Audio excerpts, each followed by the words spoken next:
बामनोली येथे वारकरी साहित्य परिषद महाराष्ट्र राज्य संस्थापक अध्यक्ष विठ्ठल पाटील काकाजी यांच्या मार्गदर्शनाखाली सांगली जिल्हा वारकरी साहित्य परिषद सांगली मिरज कुपवाड महानगरपालिका वारकरी साहित्य परिषदेच्या महिला उपाध्यक्षपदी स्वप्नाली बामणे यांची निवड करण्यात आली व महिला संत मुक्ताई जनाई बहिणाबाई हरिपाठ मंडळ स्थापना करण्यात आली।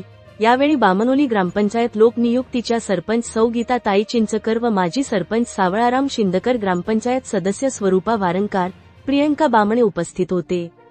कुमारी स्वप्नाली बामणे यांना निवडीचे पत्र आणि एक संत मुक्ताई हरापाठ मंडळ, 2 संत जनाबाई हरापठ मंडळ या 2 ग्रुपच्या महिलांना प्रमाणपत्र वाटप माननीय दीपक माळी महाराज, सांगली जिल्हा वारकरी साहित्य परिषदेचे जिल्हाध्यक्ष व तुकाराम गायकवाड महाराज उपाध्यक्ष तसेच सांगली जिल्हा वारकरी साहित्य परिषदेच्या महिला कार्याध्यक्ष सौ उज्ज्वला जाधव, मिरज पश्चिम वारकरी साहित्य परिषदेच्या अध्यक्ष माधुरी तोडकर व उपाध्यक्ष पुष्पलता सावंत, सांगली मिरज कुपवाड शहराध्यक्ष इंद्रायणी मुगलखोड व वाळवा तालुका वारकरी साहित्य परिषदेच्या उपाध्यक्ष वंदना पाटील या सर्व मान्यवराच्या हस्ते देण्यात, तसेच बामनोली गावातील महिला उपस्थित होत्या। या सर्वांच्या उपस्थित बामनोली येथे जिल्हा परिषद शाळा बामनोली हा कार्यक्रम आयोजित करण्यात आला।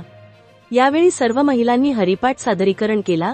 या कार्यक्रमाचे सर्व नियोजन सूत्रसंचालन सुभाष भद्रे, राजेंद्र बामणे यांनी कार्यक्रम नियोजन केले व आभार सांगली जिल्हा संपर्क प्रमुख खोत मॅडम आणि स्वप्नाली बामणे यांनी केले। सांगली जिल्हा संवादाचा सदाशिव गणपती पोद्दार यांची रिपोर्ट।